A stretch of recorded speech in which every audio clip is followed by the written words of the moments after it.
There's a couple people said they couldn't make it, and they was hoping we could record it. Perfect. Thank you very much. I had a note to myself. I should put it on my screen. Turn on record. So great. So with that, I'd like you to go in the chat. I put a Google site link, and go to that site, and there's a little form there asking two things. What challenges or needs do you have for 506 forms? And then what challenges and needs do you have for Indian parent committees? So just take a couple of minutes and, if applicable, go to that Google form and enter. We'll use this too as some of the discussion this afternoon. All right, it looks like the same question. Is it the same question twice? Yeah. Oh my gosh. What needed information? Yeah, one. Oh gosh, I'm sorry. It's supposed to be, let me change it right now. The second one was supposed to be Indian parent committees.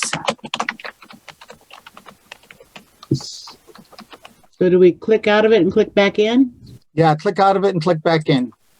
Thank you, Martha. Gosh, try to act all cool with technology. And hey, it's better than I did. I couldn't even get that up there. So, is it there now? Are there two questions? Read the report, it says. That's not what I want. Is it working? And click. Doggone it. Oh, there we go. Okay. Yes, it's working. It's all right, working. great. Okay, now it's working. I just couldn't get back into that page. Thank you. Okay. So what needed information counseling? Yeah.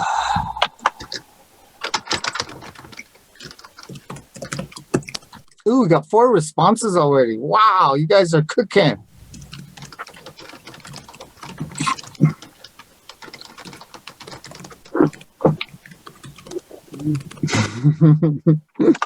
I see some of the classic questions coming up. Oh boy, oh boy.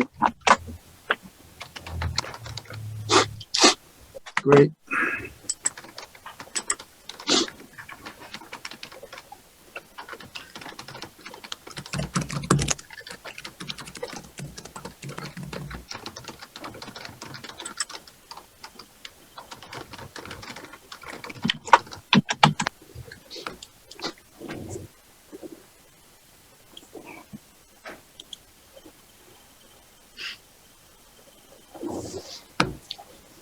So to kind of get started, I think there's some new people here. And if you haven't checked them out yet, there are some webinars that the Office of Indian Education has put out regarding the application process.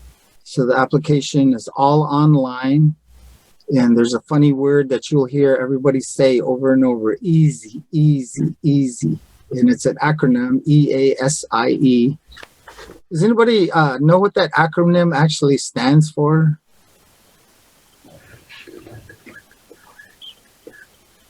I read it over and over, but I can never remember. But that's the title of the application online for grant. And it has 2 main parts. And you probably heard of a deadline coming up in just a little under 2 weeks.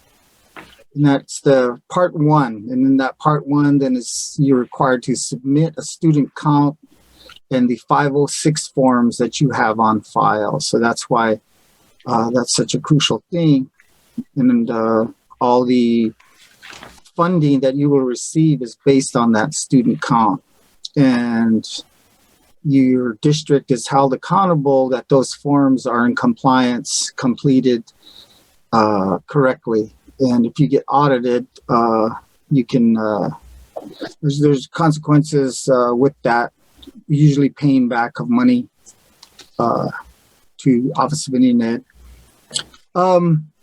So some of those issues with that is be some of the things that people share and discuss, and getting 506s. We've got some people who have increased their, use different activities and different things to increase the number of 506s they gather. The more you get, then the greater your funding is. Then part 2 When that comes along, then the district will receive then a budget allocation from the Office of Indian Education, telling you based on those forms that you certified with your online part 1, they'll give you a budget allocation. And then that's what you will use to begin to prepare the rest of your application. And it's all online. It's way different than earlier days. There'll be drop-down lists for your programs, objectives, and all these things. So they'll be listed down there. So it's been kind of streamlined, but sometimes, it might cause, how do we fit what we want to do into these categories? So those would be part of the discussion. Along with that, then your Indian Parent Committee is to be online and active. You should have, by the bylaws, you should have bylaws for your parent committee, and they're active. You have officers, and there's a collaboration process that's outlined in the documentation to collaborate with them to create the plans, the objectives, the goals of your program, how it's going to work, who it's going to serve, and then that's the final part of your application process. So a lot of the old timers here, they're all used to it, especially Jason. He's sitting there going like, oh gosh, man, is this what I signed up for today? But there's some new ones here. So hopefully as you get used to this, you'll be able to move through it pretty quick. So some of the people that are here have been doing this for a lot of years. They have even more knowledge than me, but that's a basic outline of how this goes. So topics today, we're going to talk about a really important 506 forms, compliance. We've got some questions already coming in surrounding that, and then Indian parent committees, what's required with them, what are some of the ways to keep them going and functioning, questions regarding bylaws and such like that. So let's look at let's go ahead and look at the survey, right? I mean, these questions right now as they're coming in. So what needed information or challenges do you have with 506 forms?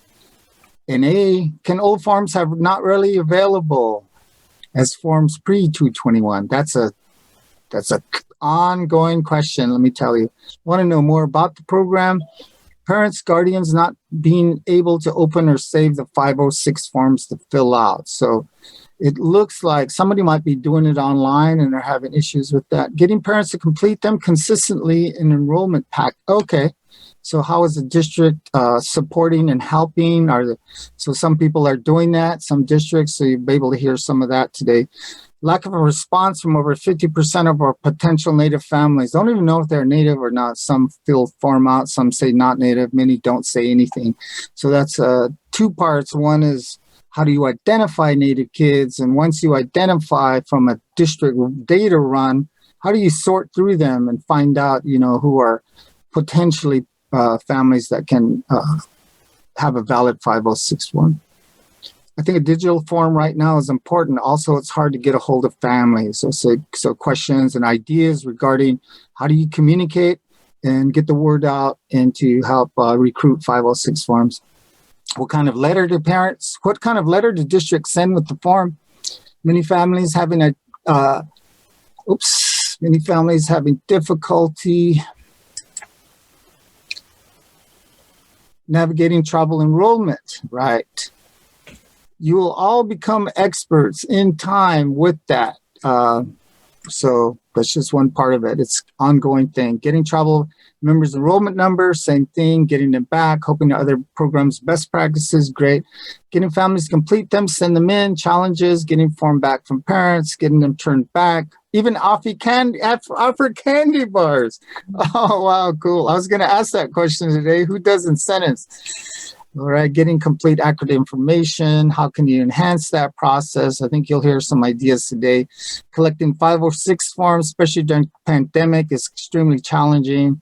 Constant challenges, even now, especially now with online enrollment, just getting forms back. Much of the problem is rooted in system level, school level deficiencies, Native student identification. We have good practices in place in Highline to address, but still have a long way to grow in truly addressing difficulties. So I'd like you to, those of you who are here, who have experience in any of these, make a note of it. And I'm going to invite you to share some of your thoughts and ideas. What are some of the things that your district is doing to address some of these needs? What are some of the activities that you found that are helpful?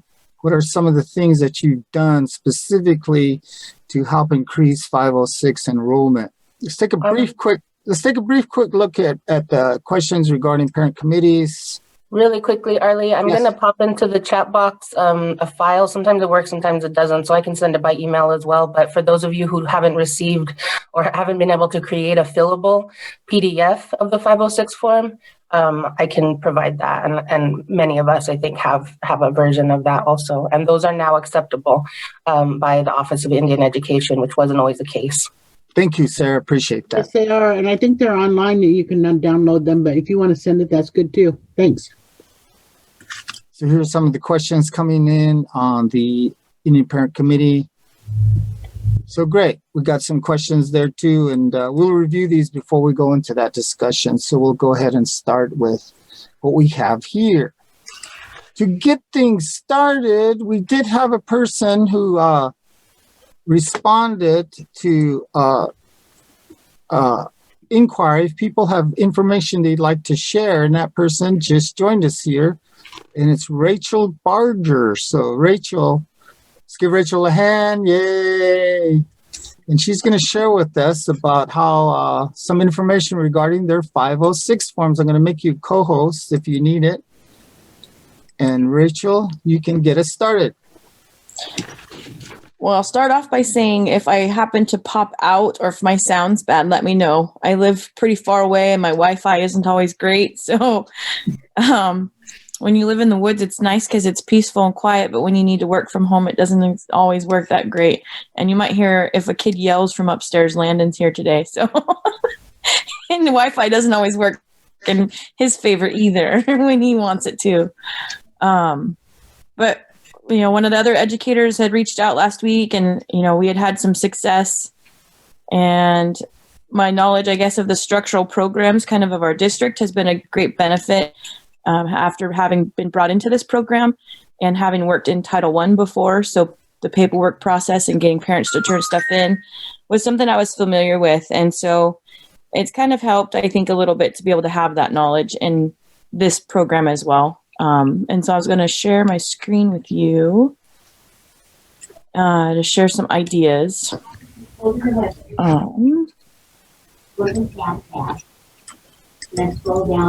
So ways that we've increased our numbers. Our school district's pretty good about regimented activities. Bethel's such a big district that, you know, the structural pieces are very well established. And so we always have an open house at every building.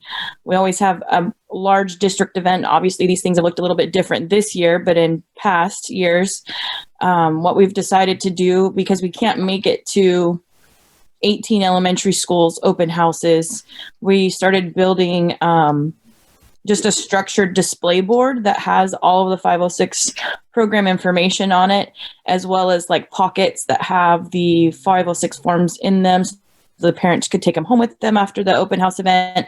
But then we do attend a couple, and then we try to rotate around to a few schools throughout the school year so that we can create, you know, visibility and presence within our buildings. We have what's called the All Bethel Community Day. And in the past, they weren't hosting a table at that event. And then we picked that up last year. And a parent of ours from our parent committee decided to man the table for us. We had an activity and we had forms, and we got a couple completed through doing that as well. Something that we also started doing last year was that at the very beginning of the year in September, and then again in January, we have our communications department send out a letter about the program, along with the ED 506 form, to everyone in the entire school district. And the reason why we chose to do everyone is because even if you print that ethnicity report of kids indicating that they are Native, there are a lot of kids, even kids in program, who do not put that they are Native. And so you're going to potentially miss someone. And so we felt like, because we can do it electronically, you're not sending it out in paper format, it's not spending any more money, and you can potentially hit everyone who might see it that way. And so we do it now twice a year. And so it's something that had helped to increase the forms being submitted back. And last year was the first year of the online enrollment, and the form was the PDF fillable form. through Skyward, and then our district decided to adopt a new format, and we now use Synergy, and Synergy doesn't allow it to be a PDF fillable document, so that's a new thing for us that we're kind of working out the kinks with. Then we decided to kind of create a presence during conference week where we used the same trifold boards that we created, so that way they'd be visible when parents walk in. But what we also did was any student that had filled out the form, but it might have been incomplete, or any kid that did indicate ethnicity-wise that they were Native, because we did kind of hone in specifically at that time, we took the letters to their teachers. So it is quite a bit of work. It was a lot of work for us, but we had the letter then, and we had the actual form in hand that the teacher could give to them at the conference and ask, let them know that they're invited to fill this form out to participate in our program. So we went through, and I had all 17 elementaries last year. So I went to all of them and I broke them down by teacher and passed them all out so that they were all just ready to go. And that actually was great, because ones that just needed a signature or a little bit of something, like if it needed the address, we wrote the address on a sticky note and gave it to them, and just so that there's no excuse to not be able to fill it out. It was kind of our philosophy. We do email the forms home first on those that are incomplete, and then we'll follow up with a phone call. And then what we've done as our third step now is we print the actual form, not sending the original back home, but a printed copy of it. And then we have a checklist of what they're missing from the form, and then we'll mail it out to them requesting for them to fill it out. And then they can either drop it off or mail it back in. And our administrator has now said that we can actually do postage paid envelopes if need be. Families are still deciding to do the remote learning instead of hybrid, so we can actually add that. So those are things that we've kind of done in this is my third year in the program, to try to increase our numbers, because it's job security, right? You want to get those numbers up. So if you can continue to grow your program, that's always good. So another thing that I did, one of the words that I saw was consistency, and then that the school level deficiencies in your guys' responses to those questions. And so one of the things that I took on myself was knowing that when a student enrolls, the person that they talk to is the registrar at the building. And so my first year with the program, I asked to be a part of the registrar's meeting of their trainings in September, and then again mid-year. And so that we could kind of go over twice in that year of the policies or procedures that might help the families best to be able to fill the forms out. And so I just did a small little presentation, no more than 15 minutes, because you might have new employees or people that didn't even know what our program was or why they might fill this form out. And so I kind of gave some tips and tricks of how they could help the families get that form completed. And then, there we go. I'll click on this as the actual letter. So I did share these, I think just in the slideshow with Arlie, but I can actually share them too. So we just created these letters. I don't know if it's easier to see it like this. Letting them know that none of the spaces can be left blank. The address of the tribe has to be included. And then the 2 options for evidence of enrollment. And then our contact information. And then how they can return the forms, because the way we have to do it now, the parent has to fill it out now again by hand, and then they have to take a photo of it or scan it and re-upload it into the system. So it's not as efficient as it had been last year with it being online.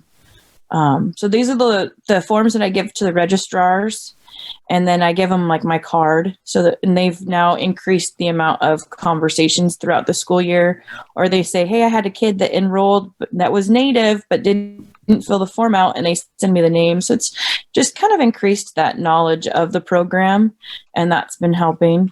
If there's ever a question or anything too, if you guys want me to slow down, I tend to just keep going. So don't hesitate to stop me.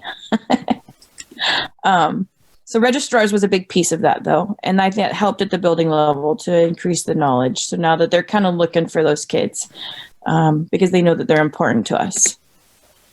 This was the letter that we created that goes home to parents and guardians. When we looked at like the ethnicity report of those families. So it's the same information, letting them know what information we need on those letters for them to be accurate, to be able to be counted. We try to inform them that, we can't exactly include them in the program unless these letters are completed. But with Bethel, Renelle and I and Heather now have like soft hearts. So if a kid turns in a form, even though it's not done, we still like to see them. We don't ever turn them away. Just we know we can't count them in our grant. But we are overarched by the Title I grant as well for our funding. So we kind of have a little bit of leeway to be able to do that. So we include pretty much anybody that fills out a form. We just don't count them all. So, but we send the letters home to them, and then we send them again at conference week. So that way they can hopefully have 2 times a year trying to get them filled out. And then the ones that are missing the information, this is a checklist that we created. So that way we can mark on there what they might be missing. If they're missing the proof of membership for enrollment, I always include the person's name that they indicated was the enrolled tribal member. So that way, it jogs their memory of, oh, well, my son or daughter is the enrolled member as well. I can just give you their information. But if they put like the grandparent's name, then I can at least say, well, you put the grandparent's name, so I just need that grandparent's information. And if they don't want to provide that and they have an alternative, they at least know what they put on the form if they're not getting the actual form back. And then I also have started adding the information about the Adobe Fill-In Sign app.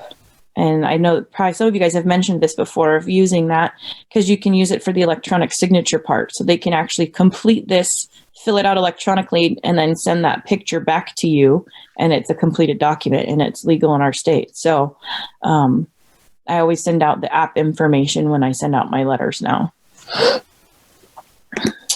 And then this one, we have, in our office, a binder with all of our incomplete forms, and we revisit them every single year, more than once in that school year. And you might not have much success, but getting one back is a success because it's an increase, right?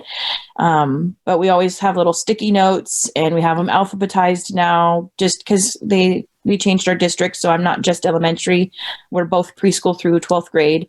So we just put them in alphabetical order, and we can refer back to them whenever we have time, and we just go back to them and know that, okay, I'm going to call these 5 kids again today, or I'm going to email these 10 kids today and see if I can't be successful in getting them turned in. And Heather and I, we just did this where we've done the email, we've done the phone call, and so then we mailed out the photocopy one of it. And we probably have close to 80 forms. It's a lot. And we actually even have one thing that we've noticed with our new law and enrollment, which is a frustration for us, is the parents have actually given us the tribal enrollment card, but we don't have the form. And so we can't count the kid because we don't have the parent signature. And so aside from going to their house, that's like the next step we thought, or talked about, especially for the ones where we absolutely know those are enrolled members. We just kept those cards and we've reached out to them, and we'll just do our best to get them filled out when we can. So, but that's how we've been doing it. We're always looking for other ways that are working for you, so that way we can increase our productivity as well. Bethel's so big, it's hard, but we feel like that we have 311 that we counted this year, but we want to get up to 500. That's my goal. I know that's a goal that we talked about. We should be able to do that with the size of our district, you would think. We have I think it's 28 or 29 schools. So we'll get there eventually. So, but that's what we've been doing. If you guys have any questions or anything. I've always offered too to come to their house if they wanted me to come to their house, and then the paper usually gets filled out pretty quick and sent back. Mm-hmm. Yeah. Come into their house, so they'll fill it out and send it back. Only thing with that though, too, sometimes they're not filled out all the way either. Yeah. I'm sorry. I have a question about the. You say that you send along the fill-in. Excuse me. Can you say your district and where you're from? I'm sorry. I'm sorry. I'm Jenny Miller from Seattle Public Schools. And I guess one of the issues that I saw with the Fillable app is that even when I was trying to do it initially, and maybe I just am not good with the tech part of that, is saving it. Being able to save it, because when I sent it off to the parents and they would fill it out, they were unable to save it or send it back. And then I just opened up the one that was just given just to do a test and see if I could save it, that fillable form, and it didn't save anything again. So I imagine that a lot of the parents don't have the Adobe, and I was wondering if it's free. What I did to kind of get around that was to turn it into a Word document so that they could fill it out. But then the problem is like this, again, the signature of it, but we're putting COVID on the bottom of it. And I'm not sure if that's something that we could do, but at least we'll have some of the information on that 506 form, maybe for a later. But I was just curious how other people are getting, if they've had any trouble with getting the forms back electronically after they've given them the fillable forms. I have, Jenny, this is Michelle with Puyallup School District. I think what they're not doing is downloading the form. So in order to save it, you have to download it. And that's what I know with kids, I was having problems with that with field trip forms and other forms. So I don't know if you've tried actually downloading the form. And right, I've tried that, and then it still won't save up the information. What you're going to want to do, Jenny, and direct families to do this is to print it. So instead of saving it, you just click on print and then click on whatever PDF. It's not even Adobe. I have both, but it always pops up cute PDF filler. But if you save it that way by clicking print, I just tested it right now. And if you try that, it usually works. So you open it up and then fill it out, click print, and then it'll save it. Yeah, then it saves it as a PDF as opposed to actually printing you it. have to choose print to PDF. So you go down, instead of printing it like you're going to print it on your you would print to PDF, then you could save it and send it. I could share screen. I don't know if that would be helpful or not. If Arlie, you wanted to, I just made sure that I was able to, that I was correct in that. Go ahead. Okay, let's see.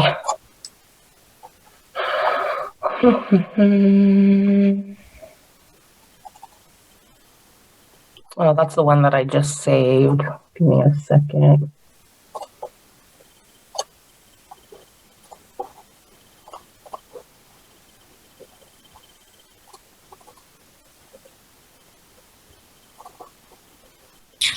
While you're doing that, Sarah, is Adobe free for our parents to download? I believe so. Yeah, I've never, actually I have paid for like a higher level suite, but the basic edition is totally free. So I'm just gonna do that. And then file, print. And then my default is this cute PDF writer. Mm-hmm. And then, it's blocking that. Okay, print.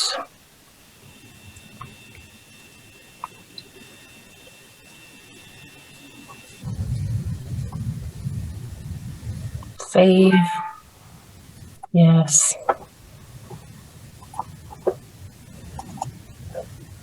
And then, yeah, so you can see it's the updated form. Yeah. Helpful, Sarah. Thank you. You're welcome. I know in Windows 10, it's been about 3 years now. One of the options on printer is print to PDF. So if you don't have QPDF Writer or others in there, it's a great thing that I think that Windows did to add that feature. So if they have on Windows 10, I don't know what it's like in Apple. You might have to add another piece to that, but it really is a good solution like that. Thank you guys for sharing that. I don't know if you guys saw the chat, but there was some clarification from Sarah regarding the issue with digital signing with Synergy. Rachel, she made a comment that they had a similar thing and they had to work with their tech department to work it out. And Federal Way had kind of solved the issue within Synergy for digital signing. So yeah, who all has Synergy? I'm curious. Me. So you're able to edit a student's form, is what you're saying? Yeah. In Synergy digitally. Because we were able to do that last year. And we would just ask parents if, with your permission, I can add this information, Right. blah, blah. Yeah, I got that access like a couple weeks ago, and it's been the best thing ever. Okay. I have a question. So Amanda, do you fill out everything on the form then? I guess I only have permission to fill out Like their names? all the tribal information. You know? Right. And my problem, which is probably everybody's problem, 90% come back without an address for the tribe.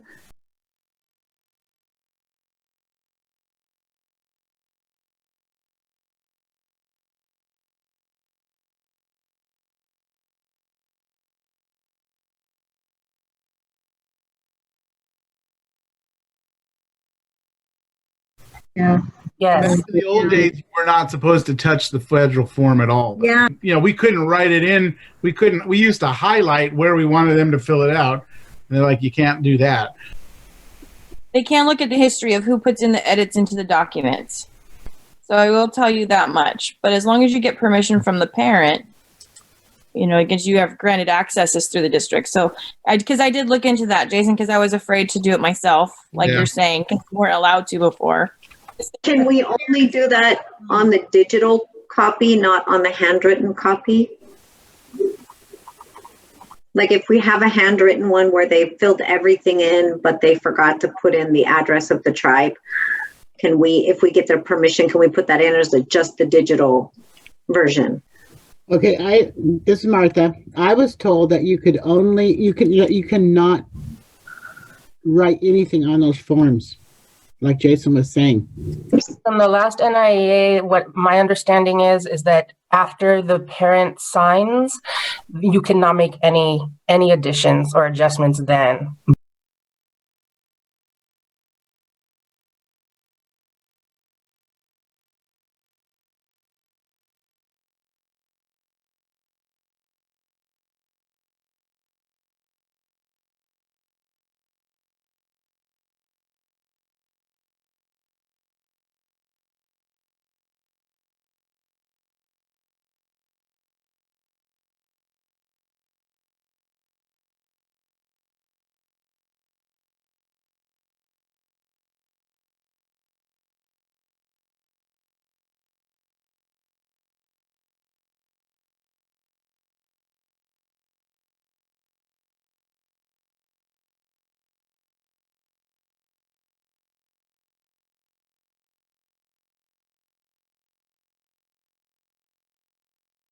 We send out, along with our 506 form, a Native Education Program info sheet. So it has all the instructions. And so every time a registrar or an office staff person sends our form out, they have to send it along with that note of instructions, along with the link to the BIE complete list of tribes with all of the tribal enrollment office addresses.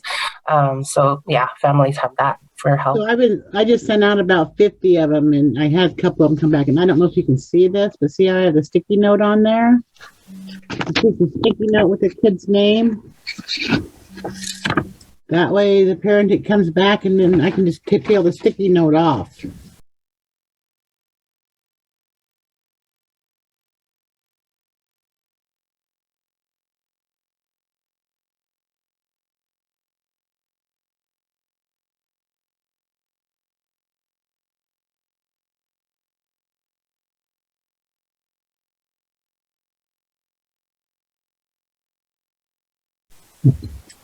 Summer asked a really good question about families who struggle with reading and writing, and that is absolutely a challenge. And we try to support our families and really having registrars and office staff be equipped to support families in filling out the form if they have questions, so they can hop on a call or pre-pandemic meet and help the families to fill out the form. One thing that we found with our families whose primary language is in English, a lot of them will fill out our form, especially in online enrollment. So right now in Synergy, we have hundreds of students in a queue that may or may not be eligible for the program, and it's not necessarily just those non-English speaking or not primary English speaking families, but some of our families, it's real that they struggle with writing and reading, and so we just say and demonstrate that we're open to supporting the process of filling out the form, that they don't have to go it alone,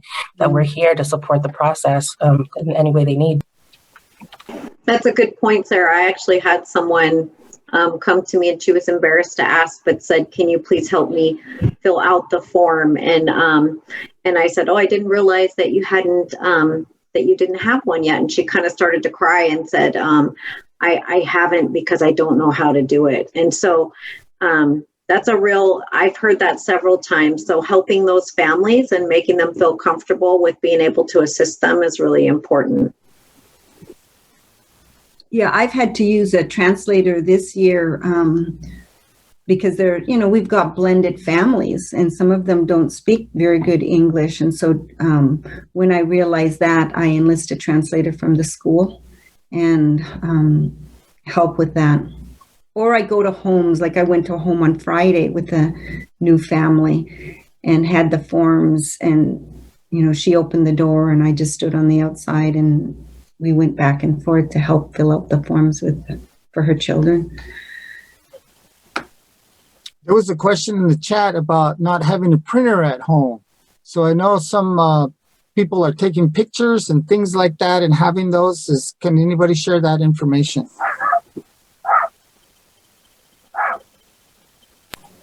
I just responded that it's the same process. Essentially, it's a little bit different on the app and on the phone, but it's you don't have to have I don't have a printer, so I just you just usually have the print option. I guess it depends on what kind of phone you have also, but generally you can still basically go through the same process as we did on the laptop and click the print option, and sometimes the only option will be to change it to a PDF or some kind of file as opposed to actually sending it to a printer. Yeah, I've had some send them to me on my phone. So like it's a message to me, and I haven't figured out how to do it on my work one, but I'll send my message to my Gmail, then my Gmail to my Lake Washington School District, and then I will print at work. So that's the way I've got around, receiving the photo ones, because they will take a picture of it and send it to me. And that's worked. And it works out really nice because even on your phones, you can download a fax thing and you can straighten them out.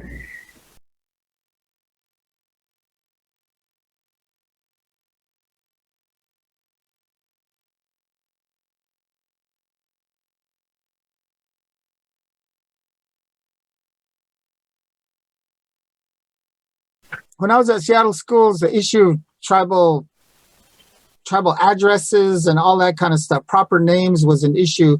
So I found on NCAI, National Congress of American Indians.org, NCAI.org, and I just put it in the chat, a tribal directory.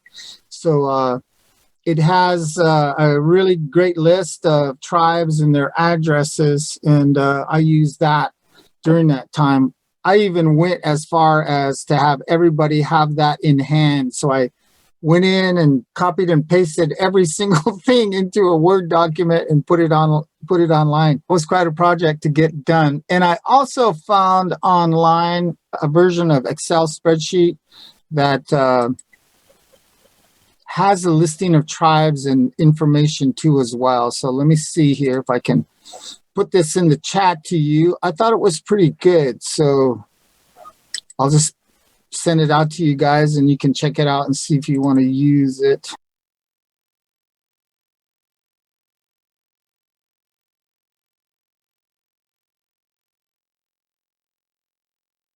Any other discussion? Any other questions for clarification? Things like that. This is Dorothy from White River in Eatonville. So another thing I just wanted to add that was a good thing is that Google Chrome is now, our grants can be completed in that instead of Internet Explorer. And I don't know how many of you guys have, wrote out eloquent essays on Internet Explorer only to have it close and delete everything, because I've had that happen to me so many times. So that was like a yay! We can finally do it in something that's not going to erase our work.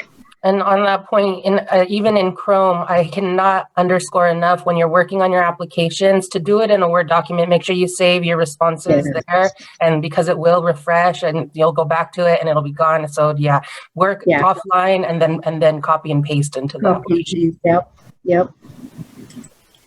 And then those that are new, when you go in to do your grant, have your enrollment for your school district.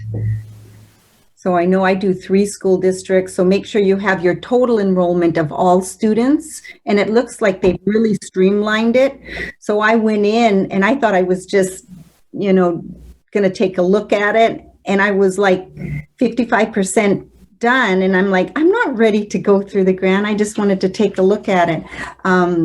So it's really easy to do, but you might want to get your total number of all students that are enrolled in your school district. And I usually use the October date because that's the count date for, at least I know for my district, so I'm assuming it's for your districts as well.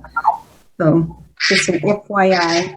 Something that, for a lot of the old timers is, basic, but for a lot of you newcomers, some of the questions we have and some of the things that we've seen, people don't know. Once you have a 506 form on a child, it follows them through the whole time that they're with you. So you don't have to do a new one. Of course, if it's not completed and, you might be audited, you might have to redo it or something like that. But once you have a valid 506 form with the student, it follows them all the way through school. You can't transfer a 506 form from another district. So you still, if a student was in Title VI and another district comes in, you still have to get a new form from them. But I don't know. I used the form with a student who left and came back. I just kept that form. So keep all the forms that you have, and the filing system that you use it is important because, and especially if you're under audit, they're going to come in, they're going to look and see what are you doing to ensure that these forms are valid, and whether that's an in-district audit, a state audit, or you ever need a fair education audit. So you don't have that started, start thinking about it. Some of these people here can give you tips too as well.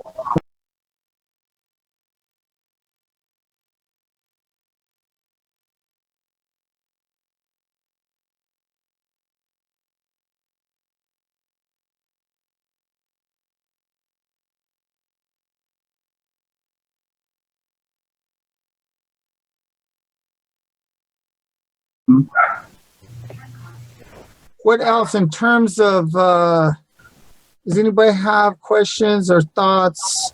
Like one of the things I was wondering about was incentives. Somebody said, they offer candy to their high school students. Are there any other incentives that people have used with success to get 506 forms? We've used some good ones over the past. Okay. We've done, and I don't use my Title VII money or Title VI money for it, but we've done iPods, like the little $50 iPods back in the day.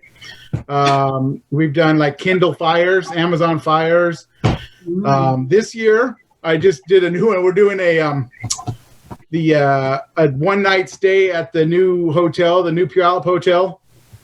So I'm just a drawing for that. Anybody who turns a 506 form in since the school year begun, we'll go in the drawing for that, and then a Louis Gong 8th generation blanket, and then we're also doing a basket of youth native books. So there's 3 different winners, and so that's a good kind of, again, incentivize it that way. Just to sometimes we do classroom, like the school's native the students at that school, if we can get 5 forms in from that school, we'll have like a pizza party or an ice cream party. Okay. So Jason, They're going to get one anyway because we like to do that. But so Jason, this is Martha. What address do I send my 506 form to? that would be Exactly. I think we all are wondering that. Yeah. I haven't been to the new casino yet, so yeah. yeah. And I put on. So we just did that. I just came. Me and Teresa came up with that last week. We're like, hey, we're just donating our own money to do that since we can't really do. We can do the blanket and the books from our funds from different tribal funds, but the hotel we're just going to donate.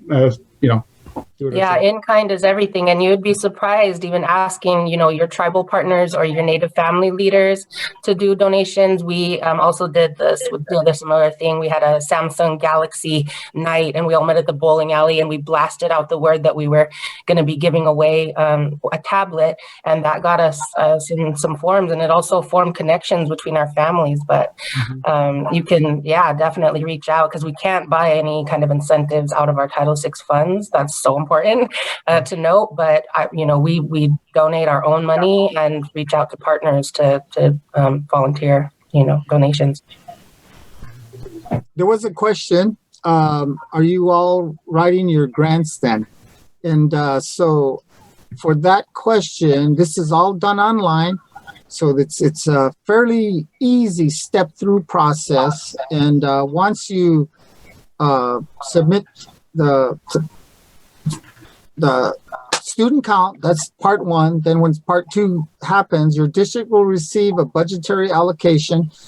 Then after that, you'll be given access to part 2. And then you can begin to go in there and look at the application process, and you'll see it's like a drop-down list of different things in different areas that you can focus on, different activities that you can focus on.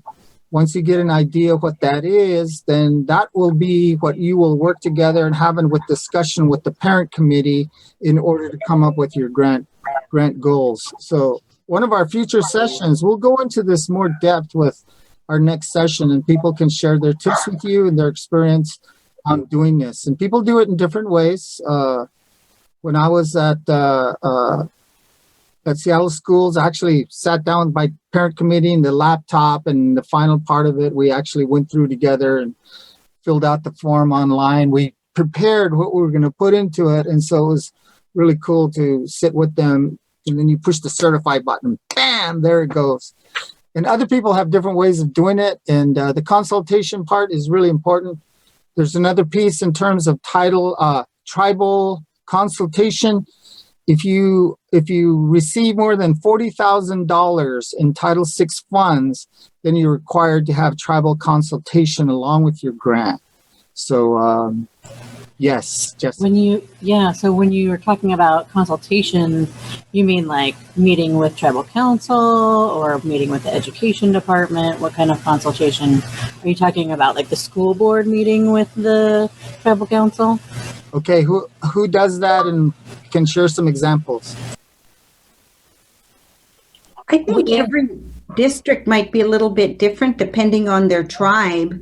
So I work with Snoqualmie tribe, and they have their education department director meet with us, and then they take it back to the council, to the Snoqualmie Indian Tribe Council, and share it that way. And then he would sign our grant for us. So I think everyone on here might have a different way of doing it because we've kind of done it for a couple of years now, but that's how we do it in Lake Washington School District. Yeah, that's such an important point, Mary. And tribes, they all do have their preferences and their styles of approaching consultation. Some who have done lots of consultation in other contexts, like human natural resources, say, for instance, they're already fully, they have their kind of set way of doing things. And it's really important to make sure that your tribal partner feels acknowledged and knows that you honor that and you respect that they're in the driver's seat on this. And so whatever their process is, their preferred leadership a style within it to go with that, with Muckleshoot. And many of our districts, I think we have lots of representation here. There are 12 districts in Muckleshoot's consultation purview, and they like to do things all together to bring as many of the districts together as possible during the consultation. Consultation this year, hot off the presses, they're going to send the formal invite to all of our superintendents in the next few days. It's May 6th from 9 to 12 p.m. So if any of you are Muckleshoot, May 6th, 9 to 12 p.m. And they, for the past couple of years, have been setting the agenda themselves. In the first year, we, along with Renton School District, were able to basically draft the agenda with Joseph Martin, who's the Chief Academic Officer. But we also have had tribal council representation, which is really important to note. Muckleshoot takes consultation very seriously, and their council members make it a point to come to each consultation. So we'll likely have some council representation this time as well.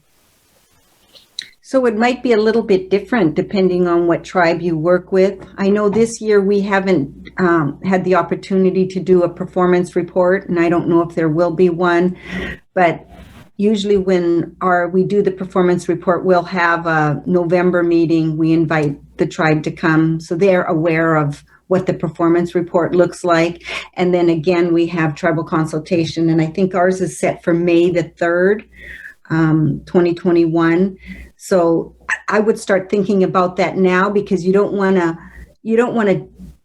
contact them 3 days before and say, oh, you know what, we're having our tribal consultation and our public hearing, can you make it? So it's really good. Like Sarah says, theirs is already on the books. Same here. So just to think ahead, it just helps. Takes the stress out of things. We'll make sure and send the links out to you to those webinars and the information, and they'll have it broke down for you. So thank you guys for sharing that. Those are important pieces. And like I said, we'll go into more depth on that in a future meeting such as this. That's going to be in part 2. But it's good, like Mary said, to start thinking about it and getting ready for that and notifying. And your district probably already does consultation with the local tribe, and so it can be kind of folded together with that too as well. I'm going to be saving the chat. I'm going to make it. There was a lot of requests for Rachel's information and documents. If any of you have letters or things you want to share with the membership, feel free to email them to us, and we'll get them out. Martha can send those out, and I have the copy of the PowerPoint that Rachel shared, and like she said, most of the things they use are in there, and I'll make sure everybody gets that sent out to them too as well. Yes, Jason. Yeah, I'm just going to put this out to the group. So we have our way of identifying who has Native heritage. Great, thank you. Good. The ethnicity report, and we find out, the various details of the multiracial students who, what they have, has all their different ethnicity codes, and we find that I'm just curious how that works for everybody in terms of how many forms they get back off. Or I guess the question is, how many potential Native families do they have out there that they do not have forms on? Because I swear we're more like 50-50 in a lot of our districts. Some districts where we got about 80%, but a lot. If I pull up the data and I'll just use one of my districts, I have 250 families that say they have students that have 250 students that have American Indian as one of their ethnicities. And we have about 80 of them that have turned it in. And the rest have never turned it in. We reach out to them and we don't hear from them. So we don't know if they're Native or if it was a mistake. Because a lot of them will come back and say, well, we're not Native. Why does it say that? And I'm like, it's what is on the data that was given to us. So I'm just curious if other people have that same kind of issue where it's like, wait, it says there's 200 Native students and I only have 85 signed up or something. Right, Jason, this is Martha. And I don't have, so on mine, because I just sent out 59 forms. Yeah. I have 116 students that have 506 forms on file, but I have 175 kids in the district that say that they're Native. And I know for a fact that one family that has 2 children in the district, I was talking to the father, he said, well, we had our DNA tested and we're not Native. And I said, well, can you do me a favor and take the children off the thing? I've been doing this for 3 years. I've sent letters home. with the 506 forms, I've says if your child has come to me as identified as being Native American in our Skyward system. If this is incorrect, please fill out. And it's just a little tiny piece of paper that says, my child goes to this school. They're not Native American, but they are whatever. And then you can send it to the school and have that changed in the system so they're not showing up all the time. Yeah. So that's how I do that. Yeah. I just have like a list. If they tell me that, I take them off my list and put it on the non-native list. So the following year or whenever I'm doing my next email or mailing, they're not on I try to make sure I take them off. But yeah, there's many that don't respond back. Yeah, they don't. Tell me if you're native or not interested. Tell me if you're native or not native. And so I at least know there's just this wide swath of students. I have no idea if they're native or not. And I'd like to, I'd like to help, have them be part of the program, but. Right. Exactly. Yeah. Yeah, because I put NN for not native because they might not go in and change it. And then I put NC for no contact because there are some people that are native and they feel like I harass them because they're on the list. And I send it out to everyone who says American Indian or Alaskan Native. And so I put the no contact because I've gotten some pretty mean phone calls back because they don't want me to contact them ever again. So I do an NC and an NN because they don't necessarily, the not natives, they don't go in and change it either. So that's just my way around it. Yeah. All right. With that, I'm going to go ahead and jump into the Indian Parent Committee segment of today and to review some of the questions that came up on our survey. So once again, as we go over these questions, if there are some you have information on and have comments on, then make a note of it. What to discuss during a PAC meeting. If we have an Indian Parent Committee, I'm getting used to the new term. It used to be called PAC. Now it's being called the Indian Parent Committee. So I'm in the process of switching to what do we actually discuss? Can't meet in person. Did drive-by last year in order to sign, I guess, the grant thing. I think people are burnt out of online meetings. So how do we get the parent support we need? Keeping parents involved, it's always the same who show up at the meetings. No challenge in the forum, having difficulty parent together to grow the committee, getting involvement, getting people to attend, some sort of training for IPCs. WWNAEC. Getting parents involved. What activities have you done that got parent involvement? That's a long answer. We need a positive leader, make a positive impact. Committee is so informal. I see this as a challenge moving forward. Getting the word out as well as forms out to Native families. Our Highline Native NFAC is strong, has been from the relaunch, but we operate in a way that meets the needs of parents, relatives. Constantly on a lab on how to deepen engagement, support new family leadership development, participation, decision-making. We don't have a parent committee. We just have a few family who sign our grants. We've tried our local tribe. We used to have a JOM parent committee. How do we address this? All right, JOM is a different creature. We'll stay on Title VI right now. Though some places, they are sort of combined. My parent committee would like to get a nonprofit status. Go for it. Okay, so with that, we'll go ahead. Who wants to start out then the discussion and respond to any one of those questions, challenges? This is Mary Wilbur from Lake Washington School District. I can share what my parent committee agenda is going to be for my March 8th meeting. So I already shared with my chair. So we're going to talk about our public hearing that's coming up in May. So that's on there. Our old business. So we do a regular agenda and do Robert's rules. That's part of our bylaws. So we'll talk about our ENAP book and then our new business. We have 8 more Monday night activities we need to plan between now and the end of the school year. So my parent committee is involved in that. Our high school graduation is on it. Our traditional naming, our powwow for next year is on it. We need to rebuild our sweat lodge. So it's going to be a pretty busy night, but that's our agenda. And so we send that out to all the parents and invite them to come and be part of it. So hopefully we'll get a good group of parents that come on. Mary, could you tell a little bit about, for the newcomers, about the meeting that you talked about that you're getting ready for, the open public hearing? Oh, the public hearing? Well, that night, that's when like our tribal representative will be there, our parent committee, and then anyone who wants to come in the community. So we actually send out a notice in like the Kirkland Reporter, Woodinville Reporter, saying we're having a public hearing. We send it out to all families in our Native Ed program at least 2 weeks before. And that night, we will go over our part 2 of our Title VI grant. And we'll look at the objectives, and we'll look at the budget.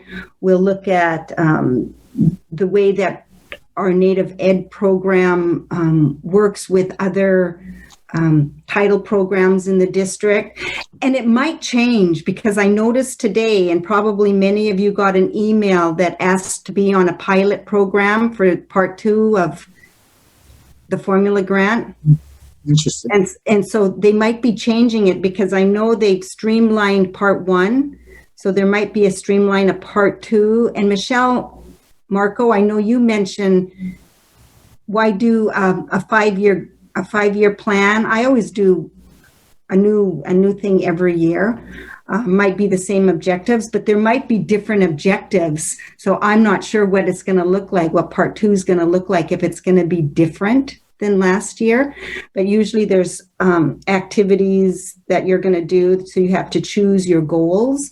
So that's what we're going to do on our May 3rd meeting, is we are going to have our public hearing. So that night, well, it's going to be via Zoom, but that night parents are going to have to sign, and our tribal rep and our teacher rep, and we have a student rep on there as well. I hope I'm answering that question. Yeah, so basically it's a requirement of the grant, and as Mary, how she does it, then it has to be an open hearing, it has to be publicly announced, and most people follow that with a paper, at least a paper, local paper announcement, and other ways that you can get the word out. You have to have documentation of that too, that you did that. So it's a requirement of the grant process. So she's including that in her parent committee. Now, the thing you notice about Mary is that she also includes her parent committee through the year in planning for activities that they're going to be doing. So somebody asked in the chat about a 501c3. So Mary's program does have a 501c3. Some of you else may have a 501c3. And so what they are able to do, then they write for grants with that. And that with that, then they do activities during the year. So she utilizes her parent committee to be involved and have a voice in how those run, and the powwow and those sort of things.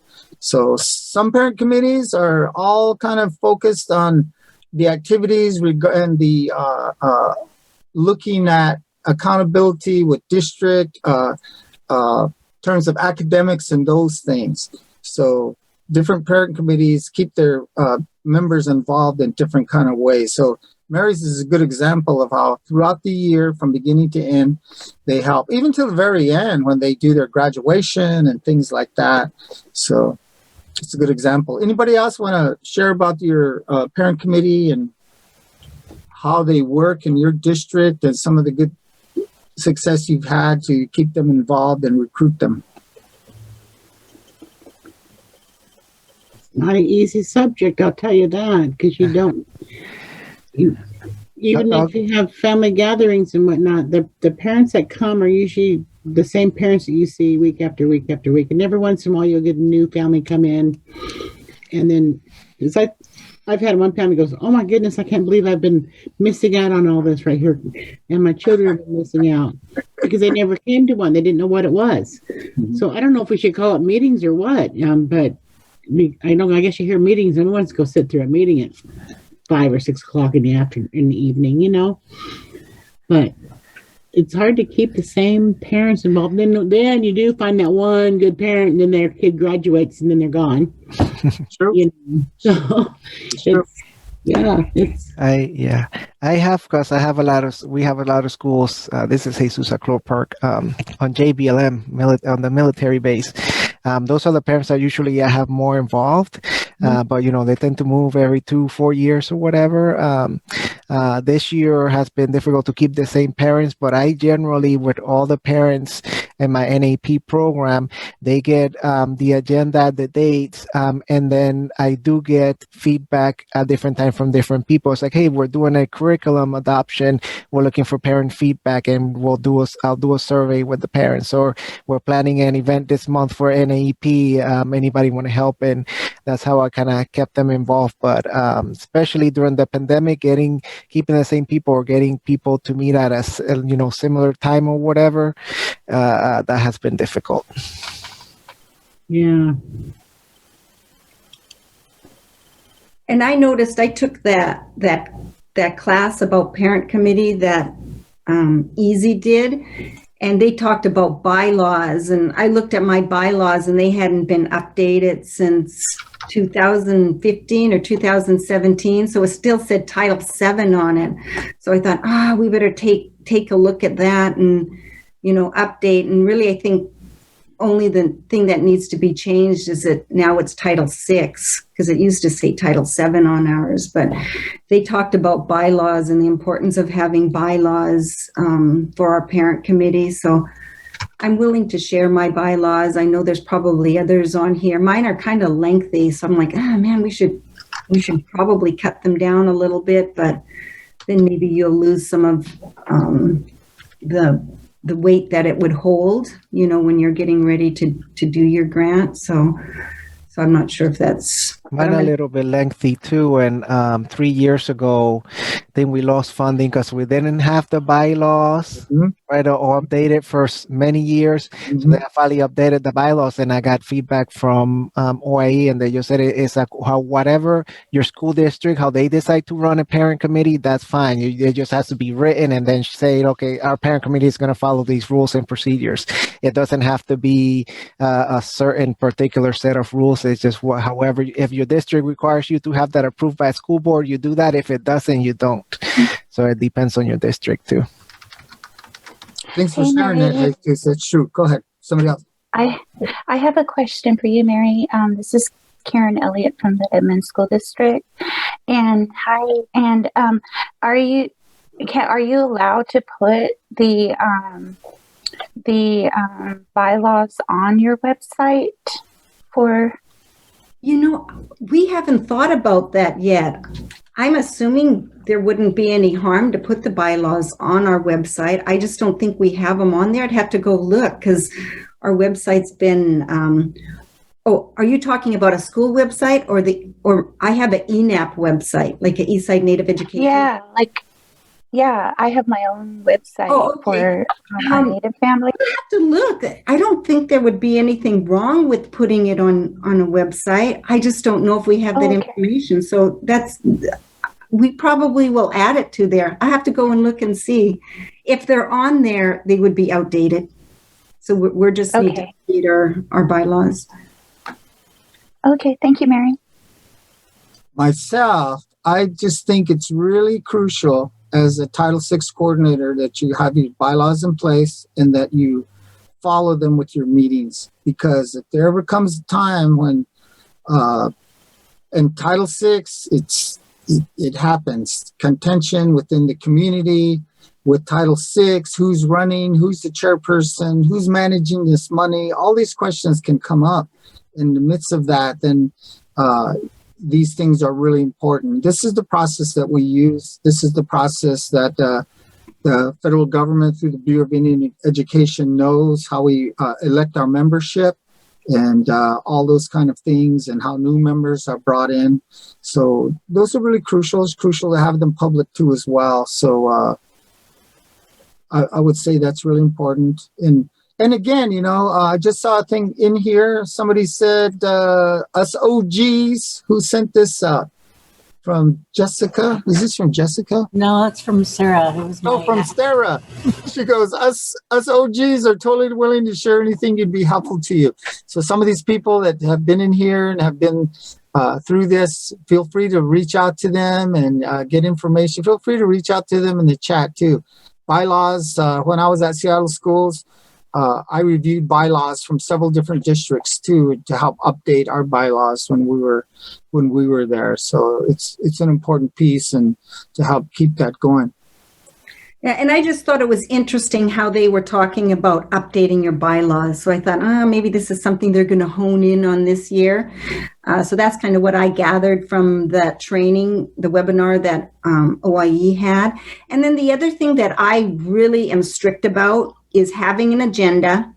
And then I don't care if the secretary just even writes notes on that agenda, but to have notes taken. So we have an agenda plus the minutes from that meeting, because I have heard when they've done site visits, they want to look at your book with your agenda and your minutes from it. So I'm very careful about that. And I'm assuming JOM probably is the same way. They want to see an agenda and minutes from a parent committee meeting you have. So, even if you have one meeting a year or 2 meetings a year, make sure you have an agenda and make sure there's minutes to that agenda, because if they ever came to look, then you could say, hey, this is what I do. And you can't dictate whether it's once a month or if it's once a year. You did the best that you could, but you had an agenda and you had minutes. Whenever I was in a situation of supervision with grants, I always put the staff on notice. We are going to operate as if we're going to have an audit next week. Mm-hmm. And so you just operate under that and with that kind of mind frame. We're going to have all our documents in order. We're going to have all our meetings, our meeting notes. We're going to have, our attendance at our activities. We're going to have them all ready to go, as if somebody next week's going to walk through the door and ask for all of that. And at first, some of the staff that I worked with, what are you talking about? Complain around. But when audit time came, then we were able to pull those things out. And I've worked in several different programs. And when they come into the place and ask for the information, you gotta give it to them. That's a responsibility of the grant. I worked at United Indians of all tribes, managing their the youth home, and man, they came in and they asked this and that's, where is this and that, and luckily I was able to pull everything out, man. Like whoa. So it's you never know. But I just tell people we're going to operate as if there's an audit coming soon. What are some other ideas, even that you've used with success, or let's do that. What are some ideas you've used with success to keep your PAC engaged in working? I will share just very briefly a couple things. So compliance is huge. We don't generally, when it's family community facing, we're not, using that language necessarily, but that's always in our mind as staff.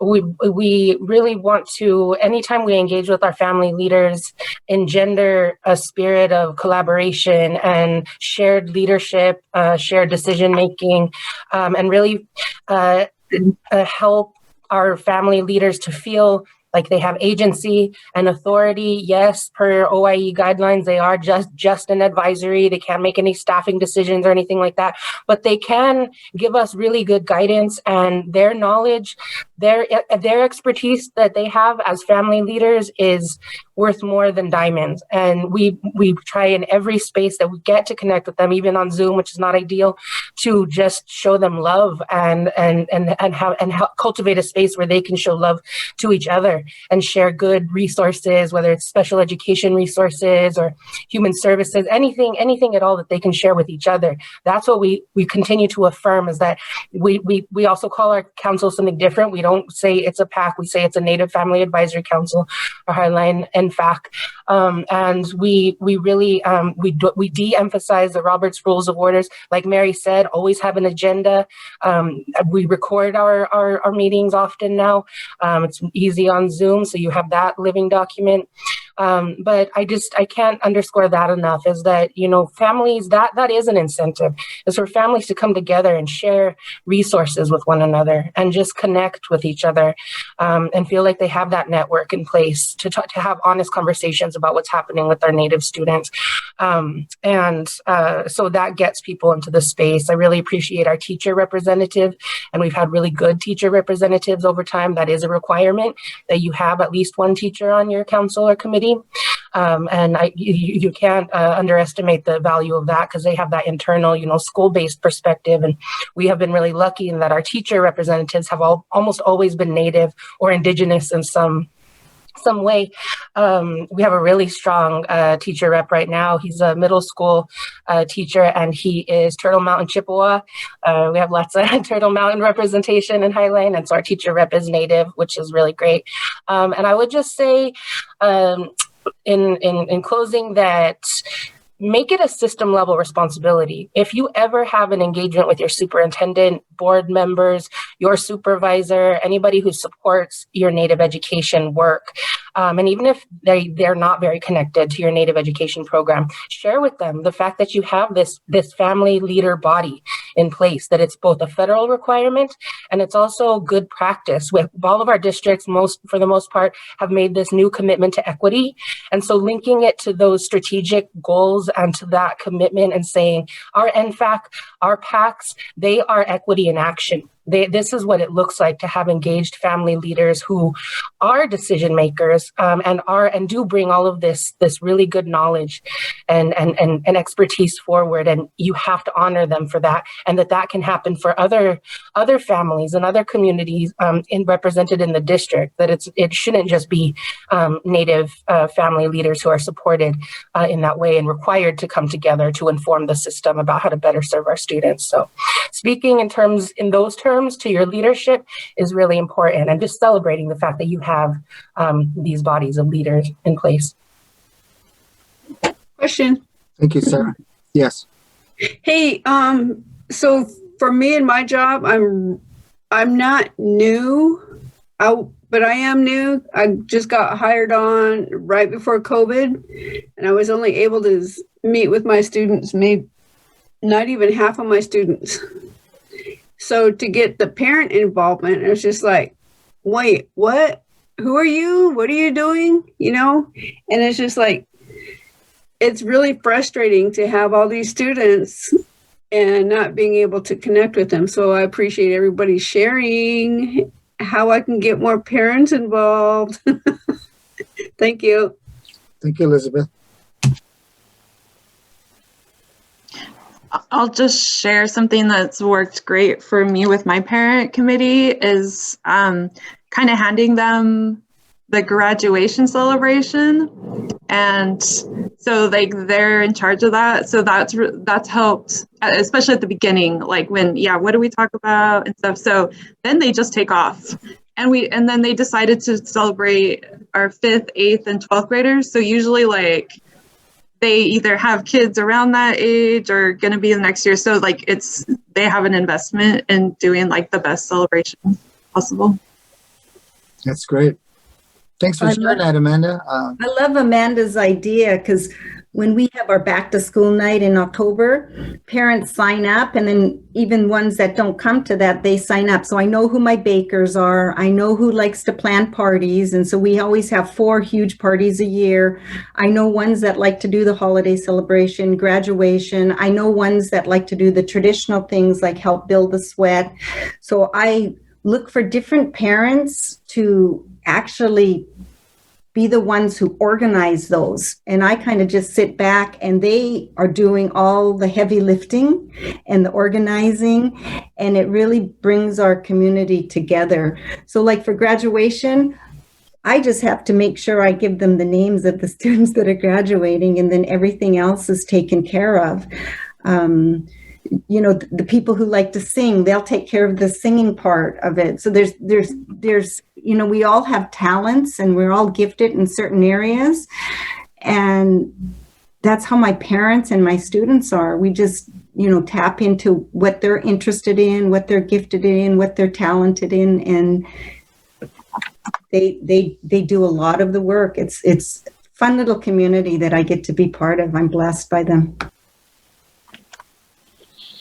One of the questions on the Google deal that we did was, I'd like to get my parent committee to have a 501c3. So anybody like to share on that?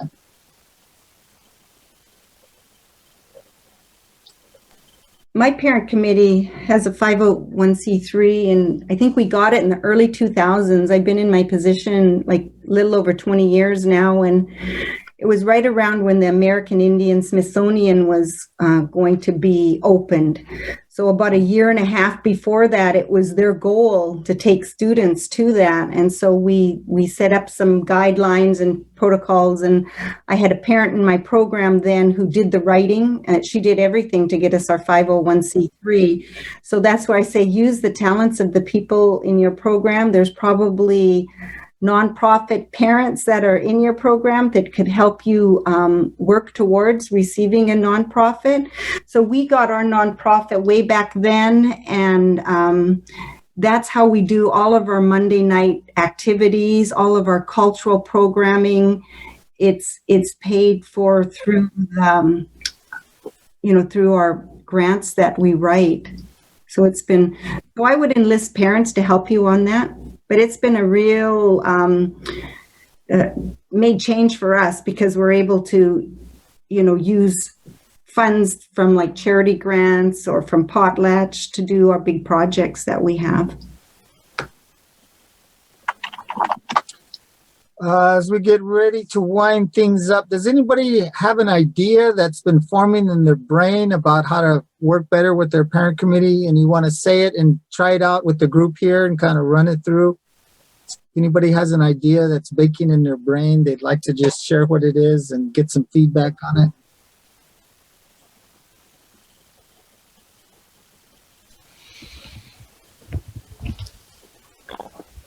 All right, great. Oh, sorry. Oh, somebody had an idea? Go ahead. Just a quick minute. I don't think parent committees or anything like that. So in March, because now I've been doing once a month virtual meetings with students at different cohorts, K through 5 and 6 through 12. And they've been going well. This next month, PBS reached out to us wanting to partner in one of the meetings with Molly of Denali. I don't know if anybody here has heard of that show or has had done anything as far as Molly of Denali. So I'm bringing PBS to one of our virtual in March to do some activities on Molly of Denali. I don't know what you guys think about that. That sounds like a lot of fun. I want to go. I don't know if Robin's still on. Robin, are you there? All these moms on here. Yeah, I'm Robin. here. Yeah. Robin, tell Jesus what you have to do with it.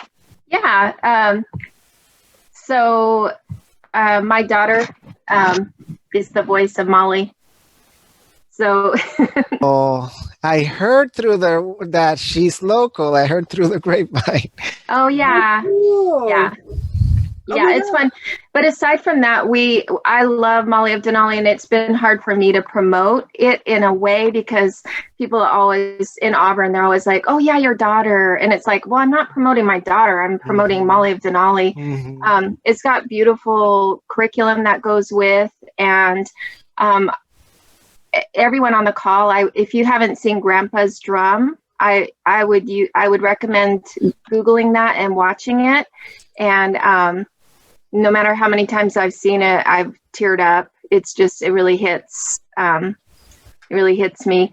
And I've used it for professional development as well.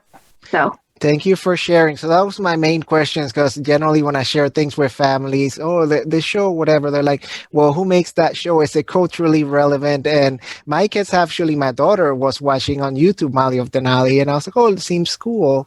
And PBS said, yes, based on Alaska Native. So I just want to make sure we're going to try it, and then parents may have questions and we'll share, and see how it goes. But we want to share, especially we need more of these things out there.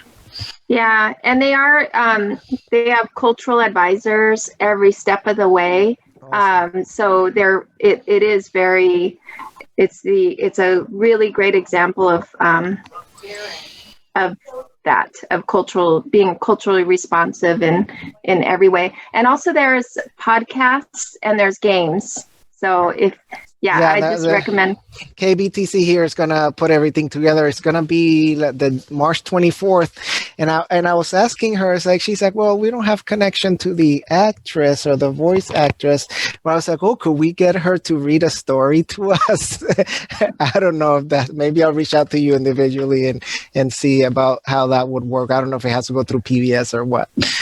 But Okay, yeah, you know how to reach me. I know she's when she was in Robin, when your daughter was in when she went to Nayland, she read that poem during when they had the art part of the show. She read that poem and she did very well. That was wow. Oh, she was only what, in 8th grade maybe? Probably right about then, yeah. Oh, yeah.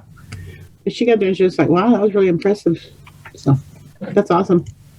Thank you. Speaking of poetry, if anyone has any Muckleshoot students in your district, and if they happen to write poems, there is someone I'm working with who's working on publishing Muckleshoot poems. So just email me separately if you want to know more about that. So that is the perfect segue into what I want to look at next, which is what kind of topics have been filled out in the survey. And this is going to be the last thing that we do here this afternoon, unless there's somebody burning with comments. But I want to thank everybody for coming on and sharing. And several people were here and had to leave, but a lot of comments in the chat regarding thank you. People are saying awesome. People really learned a lot from what you had to share. And I know for a lot of you old timers, stuff you've been doing for a lot of years, but for a lot of people, even for those who are not here, because it is recorded, it'll be helpful for so many to learn from your wisdom, your knowledge and experience. These will be recorded. We'll put them up on the WWNAEC website so people who weren't able to see. And I got questions regarding that by email too. Is it going to be recorded? Because I'd love to be able to check it out. So these are the topics that came in terms of wanting more knowledge, tips, and resources. So here are the top two on the line are successful cultural activities. So Robin was talking about a successful cultural activity. So was Jesus. And so that'll be the topic of one of the next meetings coming up. Let's just put that as one of the crucial topics. Title VII, District Family Surveys. This was really interesting.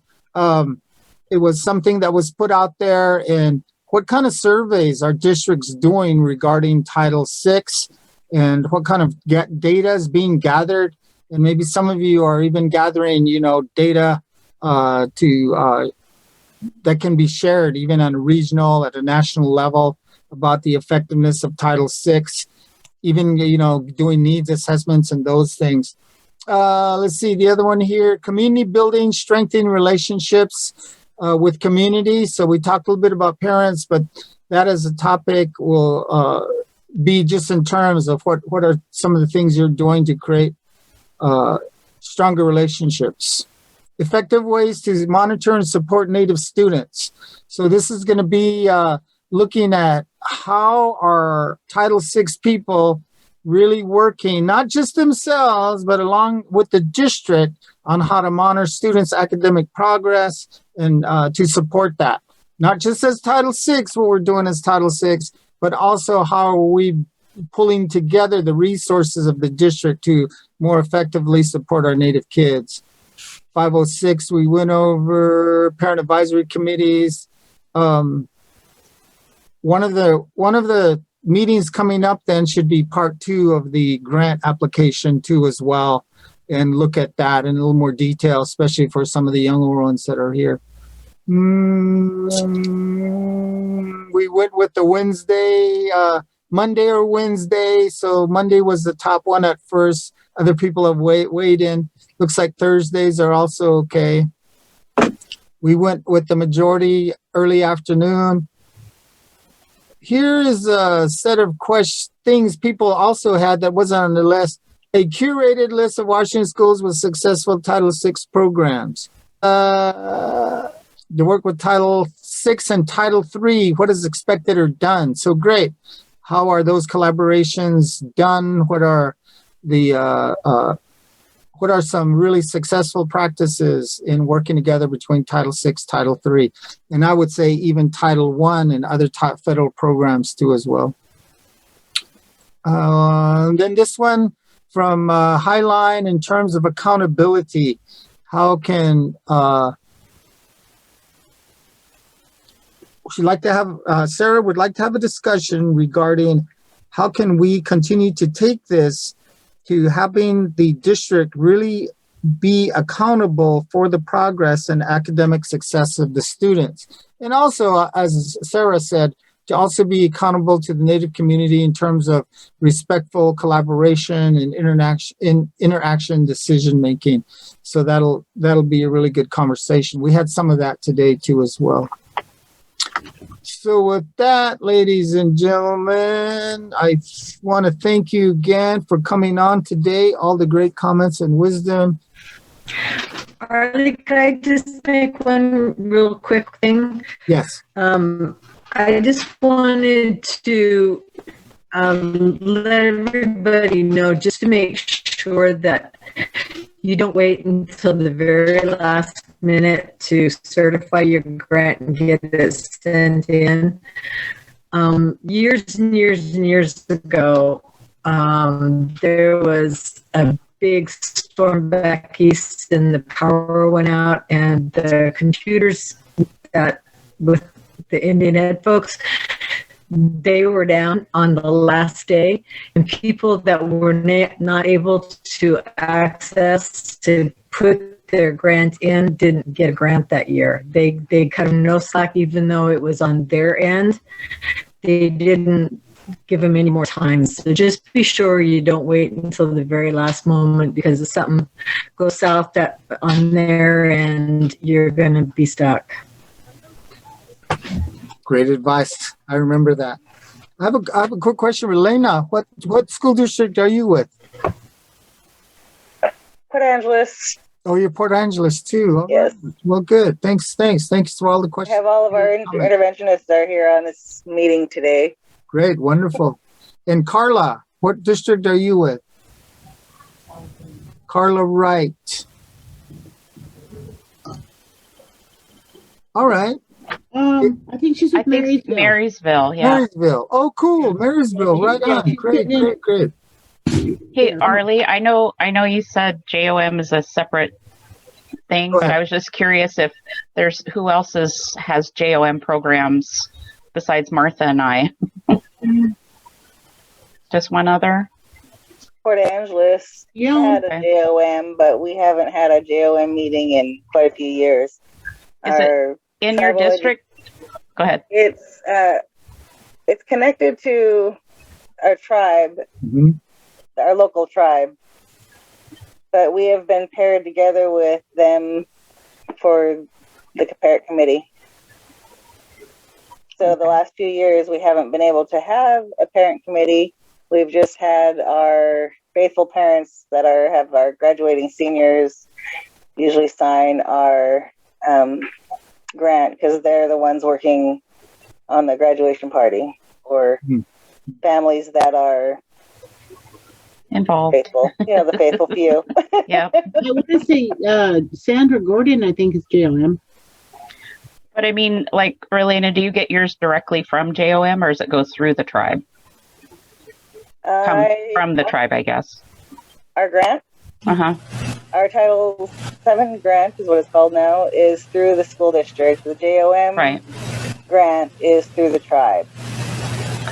So it's divided. I think maybe the real question is, like, our parent committee, we used to use the JOM parent committee kind of to sign off on our grant.